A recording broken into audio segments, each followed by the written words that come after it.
Good evening. This is the Laverne Board of Zoning Appeal, July 10th, 2018. This is a special meeting, 5:30 p.m. I'll call the meeting to order. We do have a quorum, so we shall continue. The first item on the meeting here is to approve the minutes from the last meeting. Has everyone had the minutes there and have a chance to have read them? Make motion to accept it. There's a motion to accept the minutes as presented. Do I hear a second? Second. All in favor say aye. Aye. Approved. The next business is to motion to nominate and elect a chairman for a one-year term. I'll turn it over to our city council for that. Thank you, Mr. Carver. In that regard, I'll simply just open up the floor for any nominations for chairman of this board moving forward. Do I have any nominations? I'd like to nominate Bob Carter.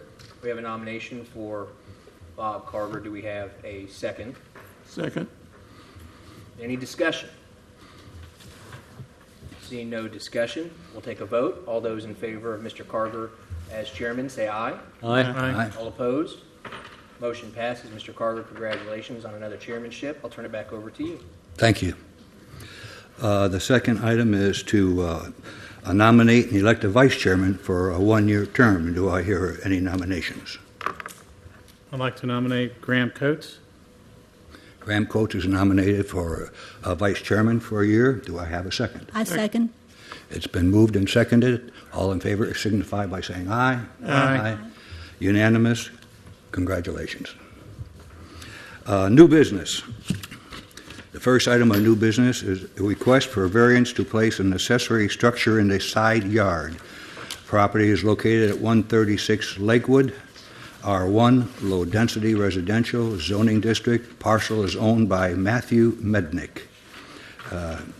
May we have the report, please, Mr. Logan? Thank you, Mr. Chairman. The address of this request is 136 Lakewood, and it's shown on the screen. The applicant is requesting to build in the area, in this area to the side, and there's some photographs that go along. This is be like that northeast side of the house, and see some vehicles there, and maybe looks like a couple of small outbuildings of some type. And then there's the sign posted. And then this is a view from the other side of the house toward the backyard. You can see from the ortho photo, there's quite a large area in the back. Has a really large backyard. So the zoning ordinance in Laverne states, and by the way, it's the same in most cities in Tennessee, that all accessory structures should be located in the rear yard, not in the side yard and not in the front. And so taken from state law, and I thought this would be a good time to share this with the board. We can cover it at training, but it's also good to reiterate it throughout the year. The state law says by reason of exceptional narrowness, shallowness, or shape of a specific piece of property, or by reason of exceptional topographic conditions or other extraordinary or exceptional situations on a piece of property, the strict application of the zoning regulations would result in peculiar or exceptional practical difficulties or undue hardship to such owner of the property. So the hardship by state law has to be defined as something that's irregular with the lot. And you can see this is about as normal a lot as you could get. And I think every lot on the street and the surrounding area has that shape. And I did include in the report, because I know people like to ask, well, what is a good condition for a variance? And they're listed on the back of your report, 1 through 4. And I'd like to cover number 1, because I think that's probably the best example of a property that would be deserving of a variance. And it says, number 1, due to the acquisition of a piece of one's property for a public purpose, such as for the widening of a road or public street, the residual lot size is no longer sufficient to comply with the provisions of the zoning ordinance. So in cases where roads are widened and other public projects happen, people can lose significant portions of their yard. Of course, that's not the case in this residential subdivision, and therefore it wouldn't apply here. But anyway, this just kind of gives you a scope of what is a variance and when is it appropriate to give a variance. And by the way, it's worth mentioning because as a planner, I get this question all the time. Somebody says, well, I can't afford, I want my garage to go here because it's going to be cheaper. Well, the law doesn't say anything about money or monetary or pecuniary circumstances being a hardship. It's never mentioned. It's inherent. You'll hear some attorneys say sometimes it's inherent to the property. There's something inherently wrong with the lot. And if there's nothing inherently wrong with the lot, it doesn't meet the definition of variance. So anyway, that's my report, and I'll be happy to answer any questions. Thank you. Is the applicant here? Would you take the podium, please? Would you raise your right hand, please? You swear to tell the truth, the whole truth, and nothing but the truth, so help you God. I do. State your name and address for the record, please. Matthew Mednick, 136 Lakewood Drive, Laverne, Tennessee. Okay. You heard the report. Do you have anything to add? I do. Go ahead. Can I bring you this? It's some pictures and some email traffic. You may. Thank you.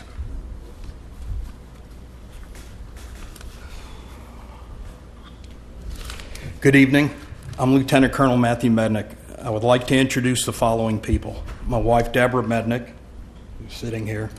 The contractor for the project, Mike Ryan.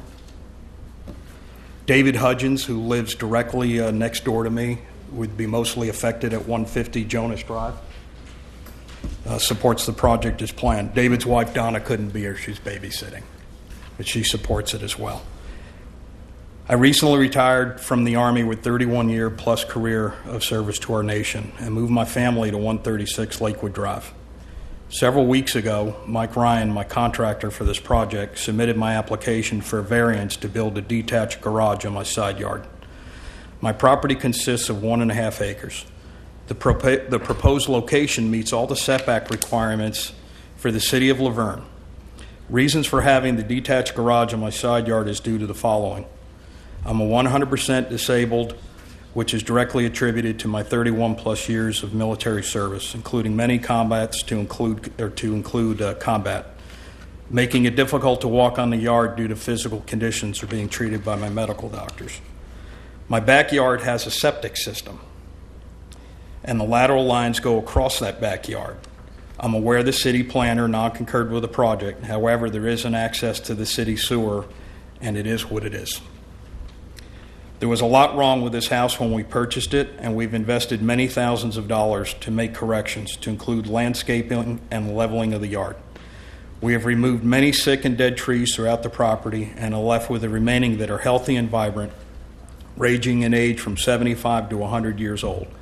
And if you could, picture 1 on the packet is where I show those trees that would have to go in order to put a garage in that area, and then also have to deal with a septic tank and the lateral lines. There would also be additional financial burden placed upon my family, and I understand the city planner mentioned that, if we're forced to somehow place this in the backyard. The propane tank would have to be relocated, the fence would have to be reconstructed in order to place an additional new driveway out to Lakewood Drive, taking more of our backyard and a lot of our front yard. And I think it would just be obtrusive to the neighbors and to the neighborhood. In conclusion, this project, if it's approved, will be an all-brick structure and will match the house. So if you see picture 3 in the packet that I provided to you, picture 3 shows the brick, the bump outs or the coins. We're going to match the coin on the side of the house. Debbie and I drove around for 2 weeks to many, many brick yards, and we found a brick that matches the existing brick on the house. The house was built in the around 94. It will have the 3 windows that match the end of the house to include the arch window on the top floor and match in the original colors of the windows on the house. Excuse me a minute, sir. Would you retrieve that so the board members can see it? Yes, and while I'm at it, I tried to recuse myself since I have an interest in it? In the property next door. Okay, you're recused. Thank you. Thank you.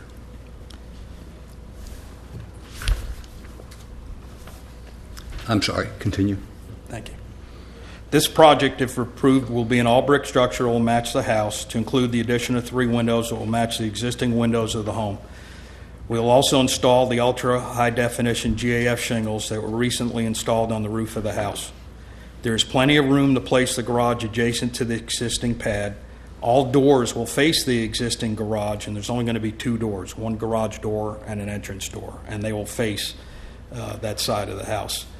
It makes sense to place the garage here in my side yard to utilize the existing pad and driveway and not give up the beautiful backyard, cut down the trees, and that we have to add a garage or modify the fence and add additional driveway and move the propane tank. My neighbors, David and Donna Hudgens, that are immediately affected by all this, support it. Corey and Jeannie Shellman live directly across the street from me at 136 Lakewood Drive and support the project too. And there's a letter in there from Corey stating that he supports the project as well. Stacy Lanker, who's our neighborhood association president, supports it as well. And there hasn't been any issues with any of the neighbors in the Vaughnwood neighborhood on building this garage. In fact, there are several other homes where the garages are not in the rear or in the rear of the home. Some are in the front of the home, and some are on the side yard, like what I'm trying to do. Stacy Lanker is evidenced in the email conversation between Stacy and Miss Debbie Eugen. Additionally, Ms. Eugen also seems to concur with the project as long as we meet the setback requirements, and that was in that little bit of email traffic Stacy Lanker had provided me. And that's on top of page 2 in the email traffic. It's on the top of page 2 on the email traffic. This project will add value not only to my home, but it'll add value to the Vaughnwood neighborhood and ultimately Laverne as well. More importantly, the addition of this garage will allow me closer access to the house due to the difficulty to walk on the grass. My family loves this community. My best friend and combat battle buddy and his family lived in Laverne for over 15 years, Marvin Chavis. He lives on Mayville Drive in Lake Forest. And this is why we chose this community. Thank you very much and hope you support this project. Mike Ryan, the contractor, brought additional pictures and can answer any questions regarding the actual construction of the project or measurements that we've already taken. Thank you. Okay, thank you. Any board members have any questions? I do. You cannot have any questions. You're recused. Okay, my name was brought into it. I'm sorry, you're recused. It was incorrect because I only go by what's in the book. Okay. Okay, any questions? Yeah. If you just point out on the picture there behind you where this is going to go, because I'm not totally exact to where you're going to put this, number one. Number two is, where is the present, you mentioned the septic system. Where is that located at? It's in the backyard, and the lateral lines go across the entire backyard.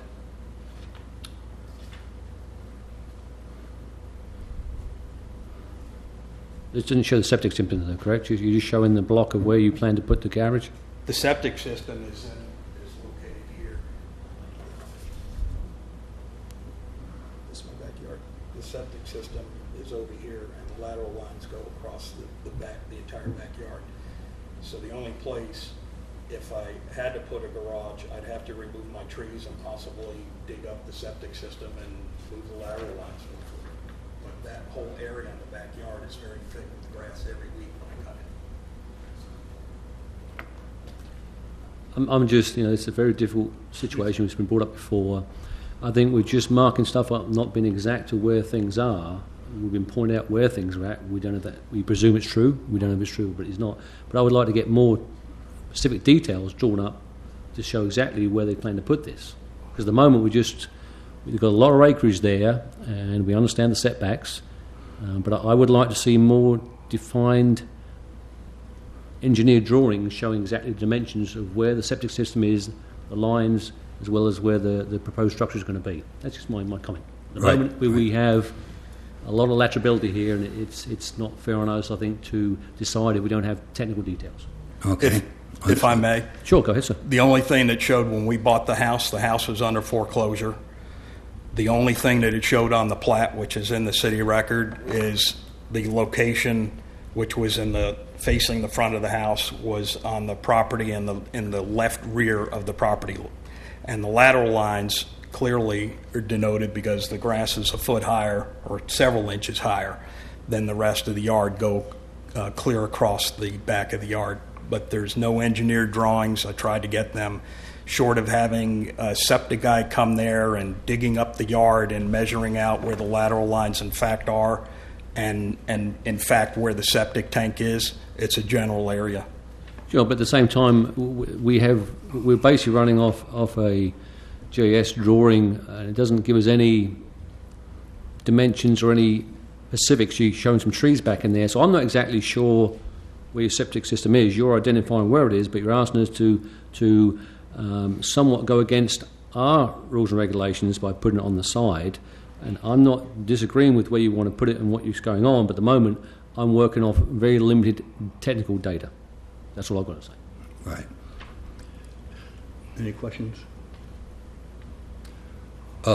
Bull, I have a question. Would you go back and review what you said about the state requirements as indicates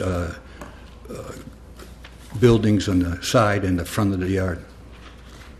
Yeah, so in the bold portion of your report, it says this request falls under the third power delegated to boards of zoning appeals in the state of Tennessee by way of Tennessee's enabling laws, and that says where by reason of exceptional narrowness, shallowness, or shape of a specific piece of property at the time of the enactment of the zoning regulation, or by reason of exceptional topographic conditions or other extraordinary and exceptional situation or condition of such piece of property, the strict application of the zoning regulations would result in peculiar and exceptional practical difficulties to or exceptional or undue hardship upon the owner of such property. Okay, in the absence of those situations, we would not have the authority to approve this petition in the absence of those? Is that right? That's correct. So all the more reason that we would need what Mr. Coates is asking for, because now we're dealing with what the state requires. And so if you have someone that's going to be in charge of building the construction of that building, the garage, I would think that they could have someone that has the nuclear measuring devices, and they wouldn't have to dig up the yard to find out where the lines are. I would suggest if you could make those measurements, obtain those measurements, hire someone to do it somehow, and come back with the measurements so that we would have detailed measurements. We could make an intelligent decision then based on the actual findings. So this would put the project off until the next scheduled meeting? Yes, that's correct. And my disability doesn't put any weight or merit on having the garage where I need the garage to be? We would take that in consideration at the time that we find that. Thank you. You're welcome. We can put that on, postpone that until the next meeting? Is that correct? Was that an agreement by the applicant? I'm not sure. Would you be in agreement with that, sir? Let's see who's in. Sir, he's talking to you. Would you be in agreement to postpone that until the next meeting? As opposed to, you don't want to drop the issue, I would imagine. We've been trying to get this project going since May. So, on one hand, no. But if I don't have a choice in the matter, I don't have a choice. Well, I would like to postpone it with your concurrence till the next meeting to give you a chance to get those measurements so that we could give it due consideration. Okay. Let me just explain. We're sitting here tonight with it going on. If you do not willingly defer, we have to vote on the information you supply to us. If the vote went no, you'd have to reapply again, and you'd miss another month because the deadline's already surpassed. If you defer willingly tonight, you're automatically back on next month's agenda. Okay. Just a technicality. Well, then I guess I would concur. Thank you. But I do have a question Yes. of the esteemed members. My house is not the only house. There's a house that recently built a barn in the front yard in my neighborhood several months ago. It's not been more than a year. There are other homes with garages that are built on the side yard that are not behind the house. And all of these homes in the neighborhood are on septic systems. So even though I concur waiting for the next month, I don't believe the septic system is wholeheartedly the issue. If the septic system, after we get those measurements, those 100-year-old trees, the only location where I would possibly put the garage, those trees would have to come down. And my wife and I are not wanting to take those trees down. So if the lateral lines were not affecting clearly that side of the property, and because of my disability, it's not doing anything for me. I understand what you're saying, but again, at the same time, this board's here to make some decisions, and with good technical data in front of us, as you'll see with other applicants this evening, you'll see the technical data that's supplied to us, we can make some decisions. With not good technical data, this board cannot and should not make any decisions. Can I ask the chairman how the other projects, maybe that's not appropriate, how those projects We work? we can't address those because we're limited to whatever is on the schedule for this evening. Okay. We can only address those things that are on the schedule for us to address. Okay. When is the next meeting? The last Tuesday of the month. August 28th. It'll be 3 August. weeks from tonight, July 31st.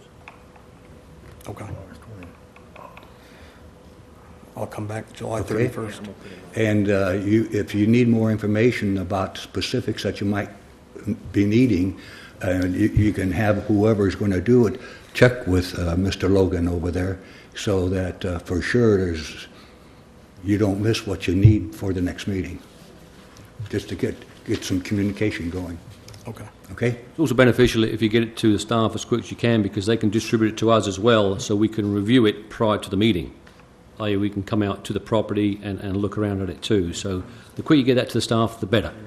We'll keep it. And who do I give that information to? To Mr. Bo Logan? Logan, the gentleman at the end there, and you can speak to him. The last chair. Okay. Thank you. So we'll be on the schedule for the 31st. Yes. Thank you. Thank you.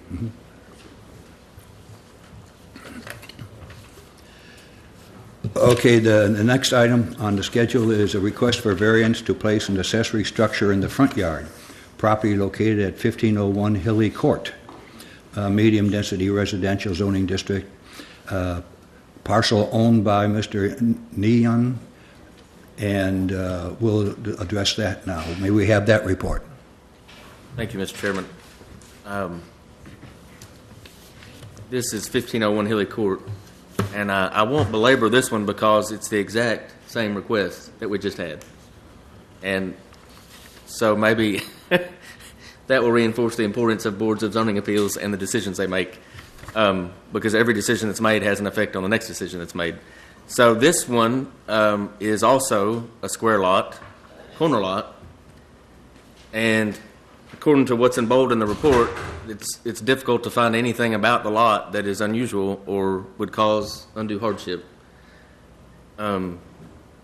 So I think that's it. It's pretty Okay. simple.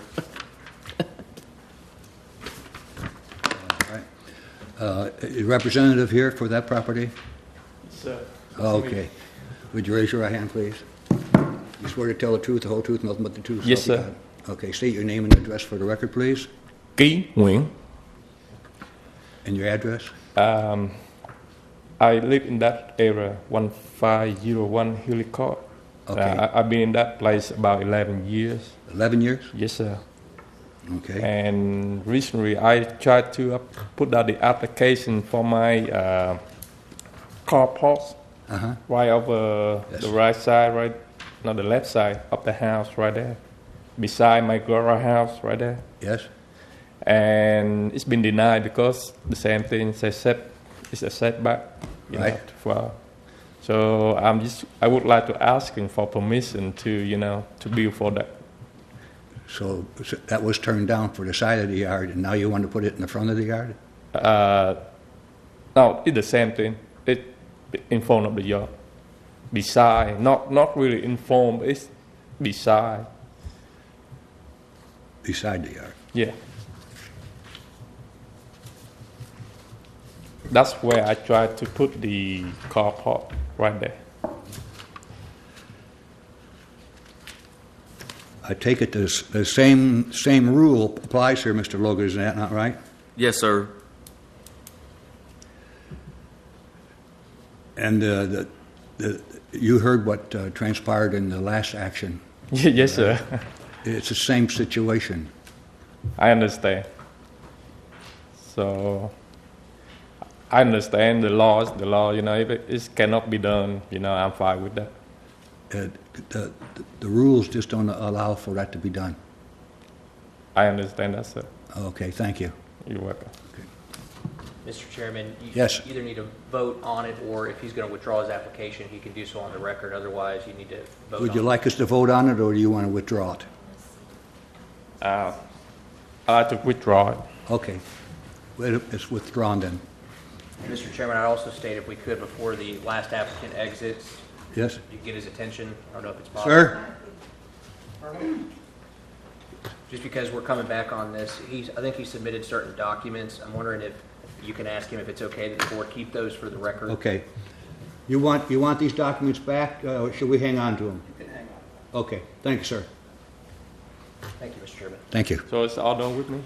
Yes, it is. All right, thank Your you. part. Okay, thank you.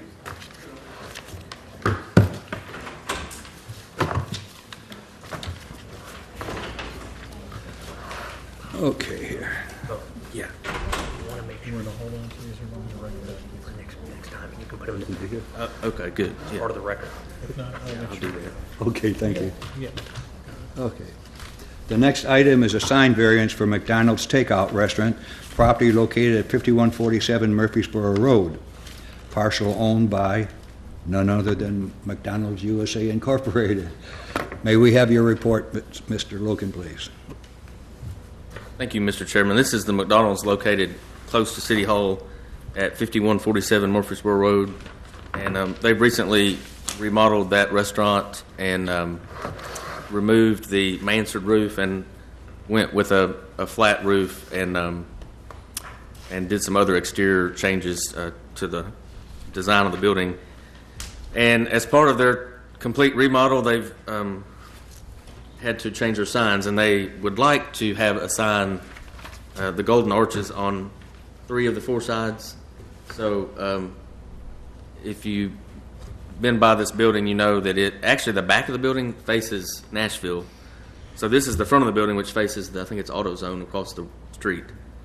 So in the sign package they've submitted, they'd have an arch here, which faces Murfreesboro, and then this is the rear that faces Kroger. So there'd be one in there. And these were taken a few weeks ago, so that pod is gone. There's another angle there, and then this is actually from the private driveway in front of Kroger. There's a close-up of the front entrance. And then this is the drive-through side, so the third sign would be here on this side that faces Murfreesboro Road. And their request is the same as has been done for the other takeout restaurants, notably Taco John's last year. They wanted an extra sign as well. And actually, I've noticed this restaurant is, well, they never closed the drive-thru during the remodel. It's open today, I think, fully, and it's busy, which is nice because they don't have any signs on the building. Must be nice to have business and no signs. But you can see in our ordinance, they are allowed, basically every restaurant would be allowed one monument sign or pole sign and then a wall sign. And the square footage that they're requesting for these, their total request is 78.2 square feet. And essentially, the way the ordinance reads, you can get 225 square feet of signage with one wall sign, one pole sign. And so the 78.2 is not even close to what they could get from a wall sign and a pole sign. So essentially, they're taking that, I think the wall sign can be 100 square feet, and they're essentially splitting it up into just 3 small arches on 3 sides of the building. Mm-hmm. And they're still only getting a 78.2. So this was their request, and they because the way the sign ordinance is now, you can have one wall sign, and even if you break it up, it still has to go to the Board of Zoning Appeals. So that's why you're seeing like Taco John's came and McDonald's and so forth. So Okay, I'll be happy to answer any questions. Thank you. thank you. Mr. Chairman, Mr. Logan, when you say that the dimensions, is that including the actual word McDonald's on the one assume we're looking at? The McDonald's sign is 33 square feet. Okay, and then each of the M's is how many? The arches, Yeah. they're showing 3. It says each sign would be 42 inches high, so that's 3.5 feet. So the arches are rather small.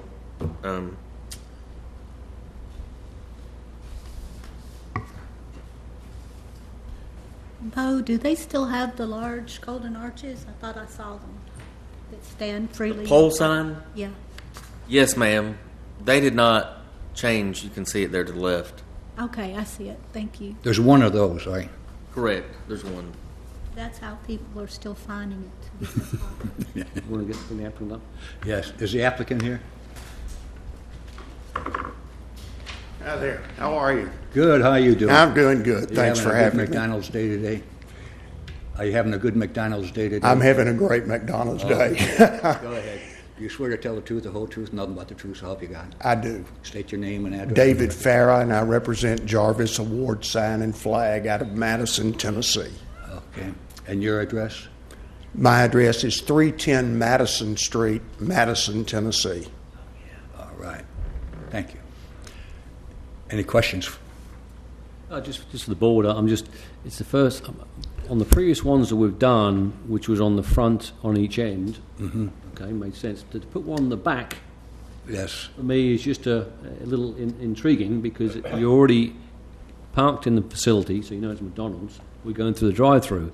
So with the other ones in the other directions, I have no problem with. The one in the back just seems to me to be a little bit overboard. I thought about that too. The back faces Kroger, right? That's correct. And what we're running into here, this is a part of McDonald's national rebranding. And every one of these restructurings of the building presents a different sign package to us. And this is what McDonald's is proposing.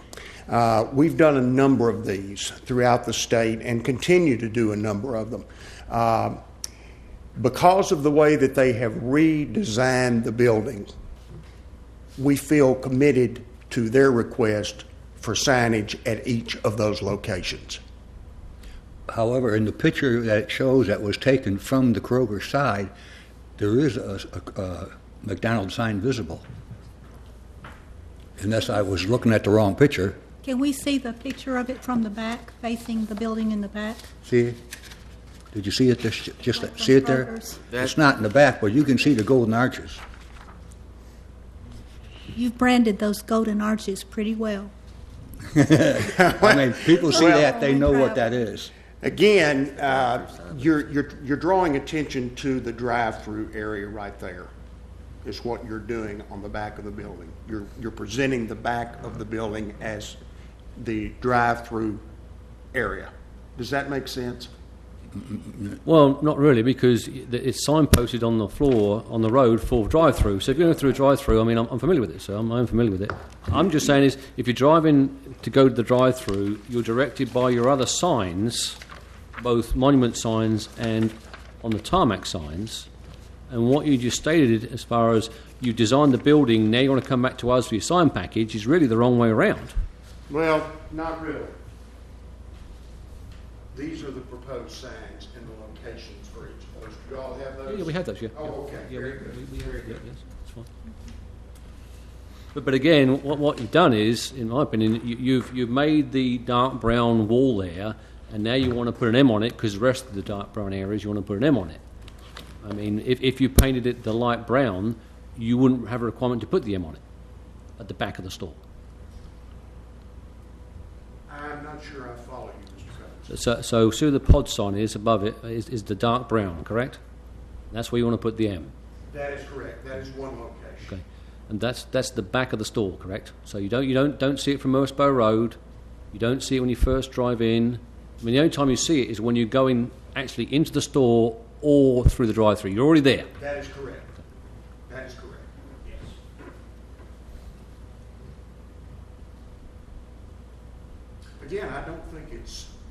overkill. I mean, it's kind of what he alluded to. A business with no sign is a sign of no business. And that's what it's all about. But you have other signs, you know, to get people to the building. You've already got your big monument sign. Correct. You've got one on the front, and you've got one on one end, and then you've got one on the back. But is this any different than what has happened with other fast food restaurants within the Laverne community? To the ones I know, we've never put one on the back of the store. On the sides, yes, not on the back. This one, I'm wondering if it doesn't present a special problem because a lot of the people that come into McDonald's are coming in from the back of the neighborhood, coming up that street, I forgot the name of it, that cuts up towards Murfreesboro Road. And a lot of people come into Kroger's to get their gas and to go grocery shopping, and other restaurants, well, I guess if they went to the Mexican restaurant, they wouldn't want to go to McDonald's. But coming out of Kroger's, you know, it might be like a memory trigger if they were to see the big M when they're in the parking lot. They go, oh, let's stop and get some coffee or something. This is you know. not a big sign. It's 42 inches by 4 feet, as you all know. And it's not big. I mean, is it overkill? I don't think so. I mean, you know, you all do this. I mean, and I appreciate what you do. We're just asking for one small sign to go on the rear of the building. One additional sign is all we're asking for. I can see the marketing aspect of it coming from a different area of a parking lot. If we didn't have Kroger's back there and the strip mall and the shopping that goes on back there, I could see it not being a big issue. I know when I was out at Providence a few weeks ago, I was hungry after I finished shopping.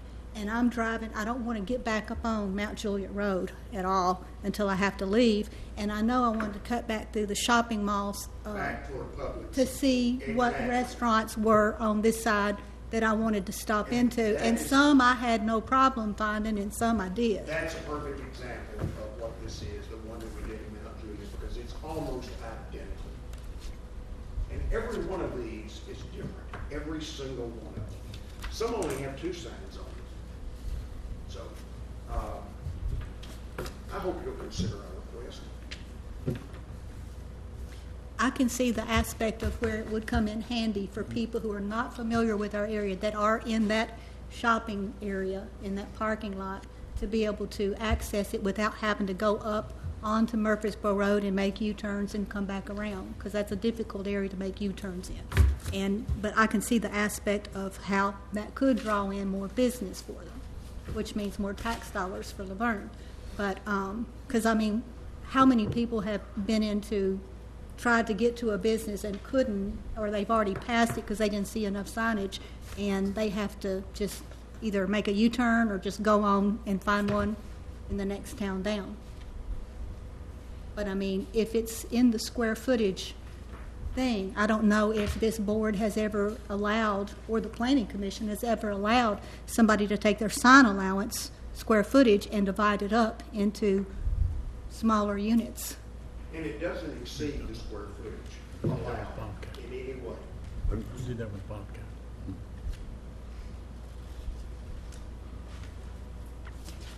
Any other questions? Are there 2 signs they're wanting the thing for, or just one for the back? That's one additional sign on the One back. additional sign on the At back? McDonald's request, yes.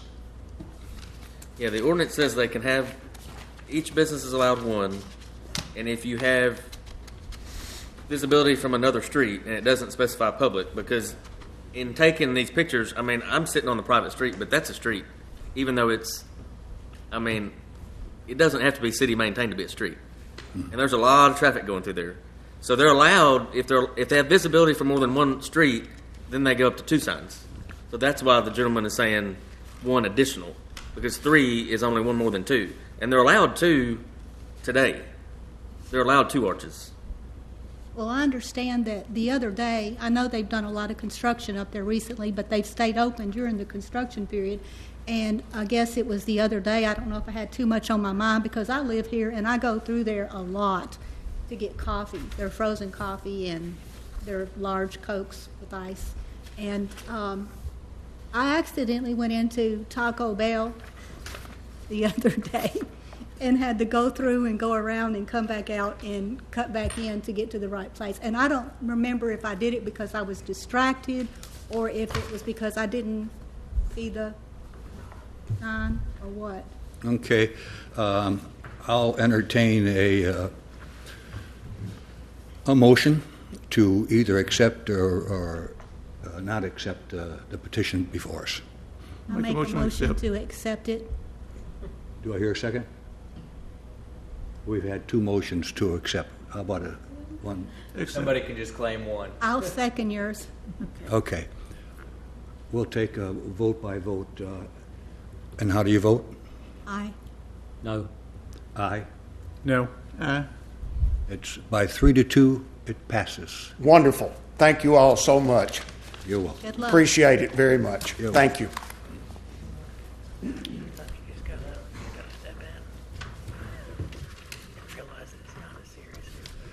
Okay. Next item. The last item on here is a request for a special exception to allow auto repair. Property located at 5486 Murfreesboro Road, C2 Highway Service Commercial Zoning District, parcel owned by J. Sharifi. I'm probably killing the last name there. Sharifi, okay. May we have the report, please, Mr. Logan? Thank you. This applicant is at 5486 Murfreesboro Road, and this building is right across from Mercury Drive, and this is an actual picture of it, and many of you probably recognize it. This building's been there a long time. They're requesting a special exception to do or perform auto repair at this location, and this would be on Lot 3 only. Lot 4, by the way, was approved 2 weeks ago tonight, and that's the retail building that would be beside this building, going toward Murfreesboro, so the southeast side. And that was approved at the Planning Commission 2 weeks ago tonight. So that's Lot 4. This is Lot 3. I think I've got... must have taken it off. Well, anyway. I thought I had the site plan, but I may have taken it off. According to the municipal zoning ordinance, in Article 5, auto repair is allowed in C2 districts by special exception only. And so, therefore, the applicant is here tonight. And they do not have any more specific building plans other than they have acknowledged they want to use this existing building that's there. And so, before they can do anything, they would need a special exception granted by the board. Let's see, I think that covers it. Property is zone C2, and across the railroad track is zoned residential, and of course the other side of Murfreesboro Road is also C2. And the sign has been there actually well over a month now, and there has not been any phone calls. Thank you. Okay, how does the city feel about having another auto repair at this location? I guess I'll wait till he gets back. And also, I'll add to that, how close is the other auto repair shops to this one? And how many? We'll be with you in just a second. Mr. Logan, Yes, sir. I was just asking you a question. Oh, How does the city feel about having another auto repair at that location? I haven't heard from anybody. Okay. Yes, sir. Would you raise your right hand, please? Do you swear to tell the truth, the whole truth, nothing but the truth, so help you God? Just state your name and address for the record, please. Jim Lucas with Lucas Engineering, 537 Woodfield Drive, Nashville. Okay. You want to add anything to the report? We had turned in the site plan for auto service last month. Basically, we're keeping. It's my understanding this building was auto repair and service for trucks prior. It was a 4-acre site that's now been subdivided into 4 0.9-acre sites. Planning Commission approved Lot 4 last month. This is Lot 3. We're going to renovate the existing building and then put a hard surface for parking. Jerry Curtis, the architect, is here with some materials if you need to see those. But in essence, we just want to have the special exception so we can move forward with planning commission approval. Okay, when you say the planning commission approved site 4, for what? For retail. For retail? Yes. Okay. Retail car sales or retail? No, just retail. It's just a retail building. Okay, it's just on- Unrelated okay. automotive. Yeah. Okay, does the board have any questions? So you're going to maintain the same building? You're going to use the same existing building? Yes. It's not going to look quite like that. It's going to match the building next door that we brought you last month, or at the first of the month. And we're going to use the same stone and towers stuff to make them complement each other. And then the 2 lots that are on down, lot 1 and 2, we divided into 4 lots. We're hoping to just continue this on commercial theme and create, from what used to be an industrial site, a more commercially pleasing subdivision, so to speak, of commercial properties. And So what is- same building, much nicer looking. So what is showing you, that's the building that was approved by the Planning Commission last month. That's going to go on the lot further down on the right-hand side of the one that they're showing you now, which is obviously adjacent across from the Walmart. Be lot 1, 2, 3, which one? This is actually what we're going to do to that metal building. That is, huh? And then the one I showed you last month was 9,600, it was 160 feet long with the towers on each end, like, had these towers on each end, and EPA's across the top, and on each end and everything. We brought you a sample board. We have this is we brought you a sample board last month. This is the stone on the corners and on the ends, or on the sides, we have the same colored EPA's up high, and then we'll have a band of dark brown down the sides of the building. We'll make a band. I know a lot of cities like to have that band around the base, the middle, and the height. And so the front of the building, the group that does this is called Car Care USA, and they do service. And if you'll notice, well, I wish y'all had our site plan, but I have one here. All the parking and everything for this, the building, as you can see, is the front of the building is right up against Murfreesboro Road. You've got your site plan here, and this is the site plan we sent Mr. Logan. And I don't know, but the main entrance to these properties, this is the property you approved last month, and this is the property you approved last month. Mm-hmm. And this went on around here, and then you asked us the question about the curb in here, and we were good with the fire department, everybody was happy with that. So you can see the building so close to the front that all the cars that are served by this building will be at the back. If the car's being serviced, we don't do repair. It's we're not building engines. We're doing minor tune-ups and just nothing big cosmetic to the car. So it's auto service / repair, and I know your exception has something to do with repair. I don't know exactly. Or is it sales or It just says automobile repair. repair?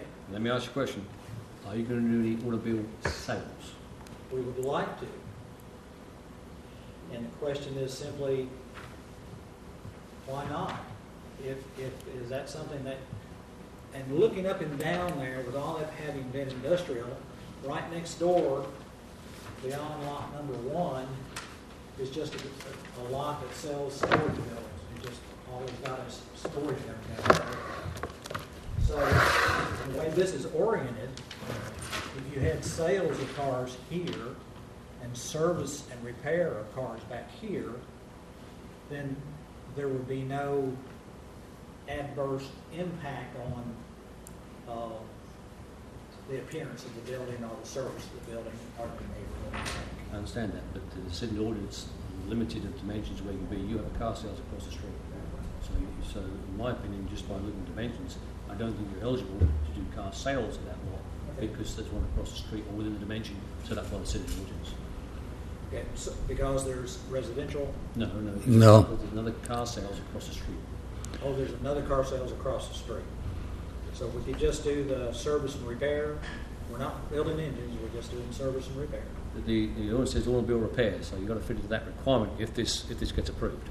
That's, I mean, my concern, to be up front, is to use the old building, you know, when we've got multi-million dollar facilities going up around it, it's just not good. I'll just be upfront. It does not good. I mean, how old is that building? well, it's structurally sound good. I mean, you know, the cosmetics that we're doing to it are gonna, I mean, it's gonna have a whole new skin. I mean, it's gonna have a whole new look. Everything inside and outside is gonna be gutted. Everything inside's gonna be new. Everything outside's gonna be new. So effectively, you're only going to use the metal structure, the rest is all going to be replaced. And the footers you're going to put in, and how are you going to work that out with the footers? I mean, I'm just, for me, it's just be nice if you could just remove the building and put a correct building up that fits the requirements of the new codes of this year versus a building that's been up 30 or 40 years, maybe longer. That's up to them. You know, that's their request of us as designers, is to make it work. Because if you're doing automobile service, you're going to have additional things put in for that, i.e. water, i.e. maybe more sewer, i.e. what you can do with the oil, what you can do with the other chemicals, and you've got a 30, 40-year-old building at least that is basically, is there concrete underneath that, or is there asphalt? What's in the middle of the building? You can see, even in the back there, you can see there's a concrete slab that's already out in the back on each of the buildings. So your oil and your fluids, what are you going to do with that, with the concrete floor? I mean, Well, it was truck service before, so we're, you know, if there's not a grease trap or an interceptor or something like that, then we'd be responsible for putting that in. Can I get clarification? It was my understanding when we were going through the planning commission application, site plan application submittal, that auto service didn't even need a special exception. It was allowed, and we submitted the application for auto service. Planning staff then said, well, no, you need to come back and get a special exception. So does service even need a special exception? Well, for C2, I'm reading it says automobile repair is what it says, you know, special exception. So that's, you know, again, it goes to a definition. It's automobile repair. If you can do repairs, it's repair. If you can do sales, it's sales. But you know, my point is that the building was built many, many years ago, now do not meet the requirements, not only for the city, but also the chemicals you're dealing with have changed as well. And so is it cost prohibitive for you to try and put that building, or utilise that building as it stands? Just a question. Okay. Our application was for service and repair. The site plan application was for service, but I think the intent is to reuse that building regardless of what it is, but the intent is to use service, is to do auto service and repair.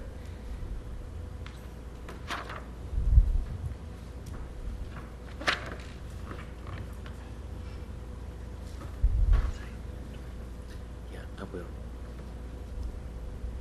I don't have any comments on it.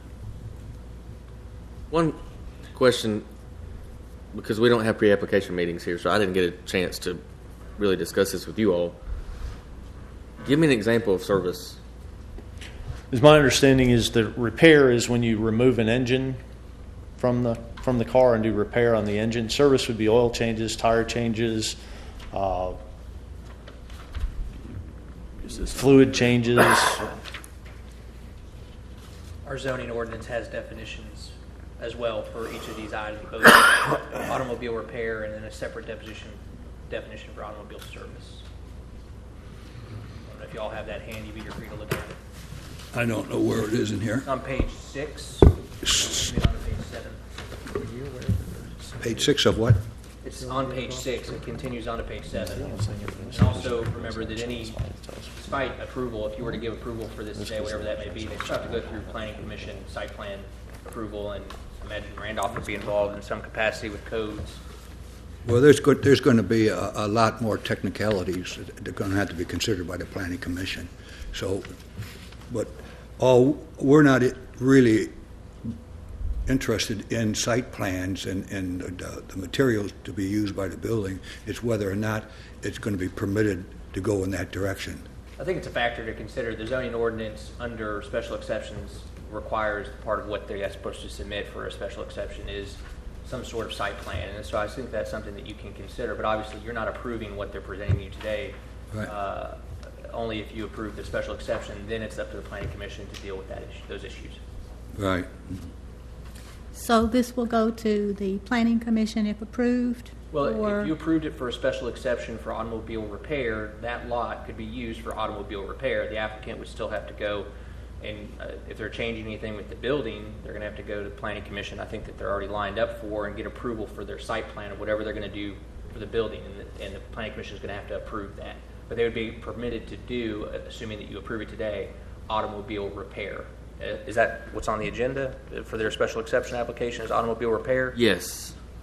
Well, for clarification, let me read the paragraph for automobile repair.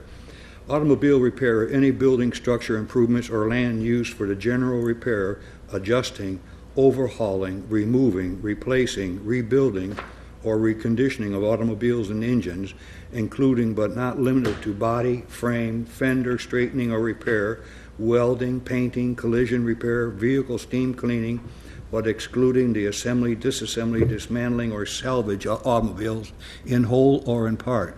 No abandoned vehicle shall be stored on the premises. No vehicle to be repaired shall remain on the premises more than 45 days. So that's repair. And we're talking about more than just putting in a different light in the back, you know. So that's pretty major when you're talking about repair.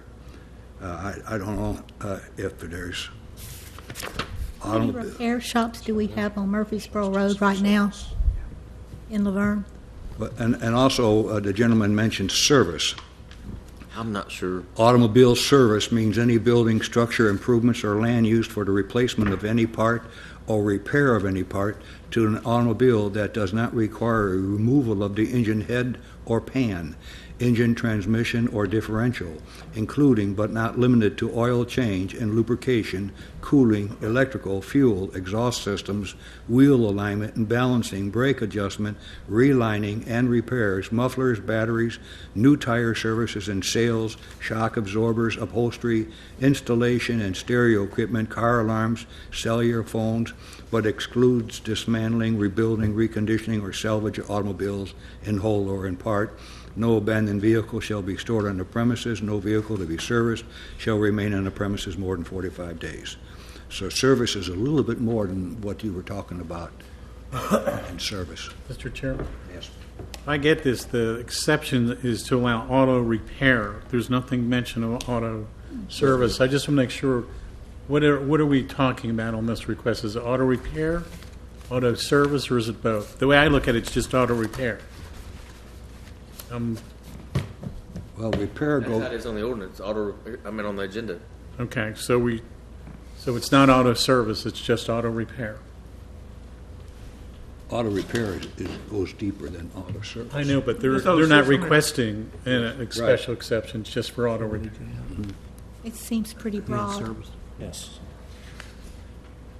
I guess that's where I'm confused, because the application we submitted for site plan approval was for auto service, and then you came back and said, well, you have to get a special exception for that, and threw in service/repair, and then our application. Auto service is Valvoline, change your oil. I mean, you guys are going to have cars sitting out there for a long time.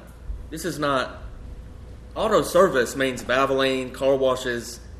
Well, it's not restricted just to chain corporate No, places. it's not, but auto service means those types of establishments, not where you're going to be.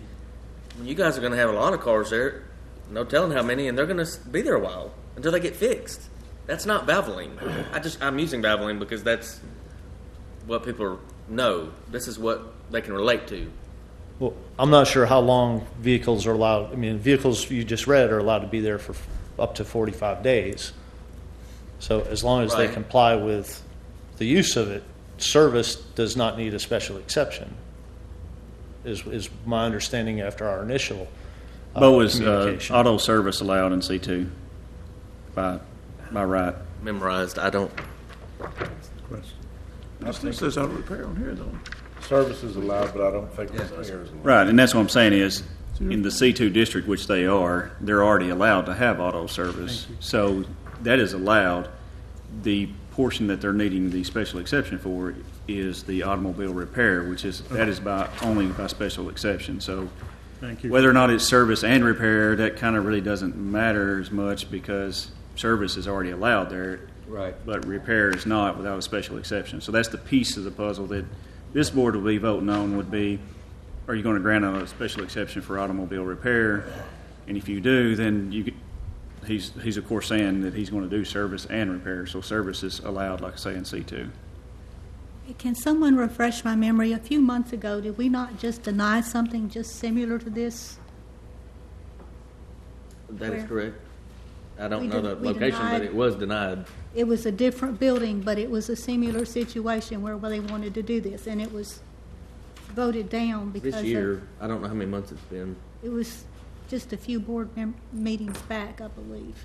I think that was on car sales, if I remember correctly. But they were doing repairs and sales. I don't think they were allowed either. Do you remember? I'm not sure on which one you're talking about on that. We had to hear it twice. It was deferred once. They came with an attorney. Oh, that's a different situation. It was? Yes. I remember distinctly the building and everything. Okay.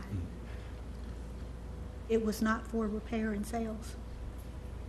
It was for repair, and they wanted to have sales there too. Okay. And it was denied for the sales. If they disallow, Just a quick question of Mr. Coates. What if they disallow. is operated across the street? There is a car sales almost right across the street. Opposite the street, there is the Okay, that's small engine. Beside that, there is a car sales. Yeah, there's a red building. They just painted it. It's a deep red, I believe. It's a car sales though. Okay. Just for clarification, there's no car sales taking place at this location. Correct. We were told Okay. we could not do car sales. Right. And if you approve this for auto repair, they can't do car sales because of that. Right. Thank you. So if you don't approve the repair and leave it the service, that what would be required if they did in fact want, I think you indicated that because there was auto sales across the street from it already, you wouldn't see that would be. No, there's a city ordinance in place now. It's within a certain distance Of the residential. not residential, of another existing business. So if you already car sales within a certain distance, you cannot have one within the distance as listed out in the ordinance itself. Okay, so there's another one too close to us. Exactly. Okay.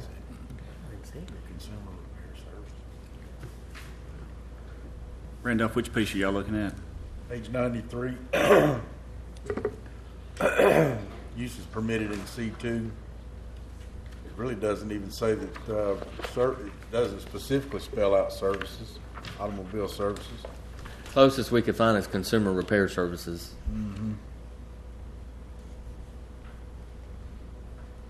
It does say though with uses permitted as Which is special. probably exception. why I flagged your application, is because it doesn't say. Right, it's a in little C2, vague. it's- So. It doesn't say either one is allowed outright.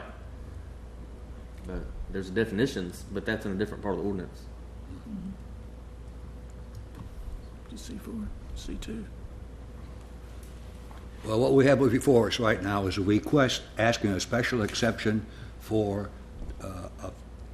that facility to do auto repair. So that's what we're considering right now, auto repair. Correct. Nothing else. Is there any more discussion? Any more questions? I'll entertain a motion to approve or deny the petition for auto repair. I'll make a motion to deny the petition as submitted. Okay, would you explain why? Just several reasons. One is there's going to be a lot of confusion with the city staff here of what they're actually doing. Two is that with the existing building that's there and the facilities that are presently available that have to be changed and/or upgraded to meet the requirements, although that's a planning commission function, it's still part of what we're trying to do. And two is, I think the city's trying to improve Murfreesboro Road, and we have lots of other automobile facilities doing lots of other things at the street already, and I just don't think it's the right fit for the building. Okay. Do we have a second? I second. We'll take a voice vote. Aye. Aye. It's unanimous that it will be not approved. Okay. Can I get clarification? Our site plan application, though, to the planning commission is for service. So is that still in the works? It's still in the schedule? For lot 3, Correct. this lot.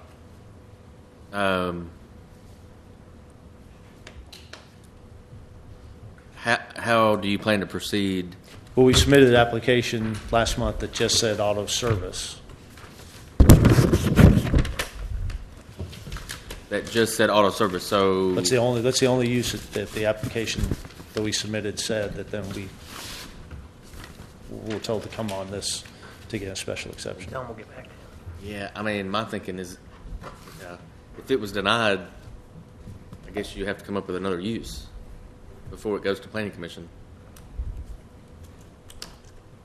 They're looking at this as the repair got turned down, so basically you're going to have to make your submittal to planning commission. You're going to have a submittal that complies with what is allowed in C2. Which would be service. Correct? That's what I was asking a while ago. Is it allowed or is it not? And that's whenever they said that they could not find that auto service is a specific drawn out use that is allowed in C2.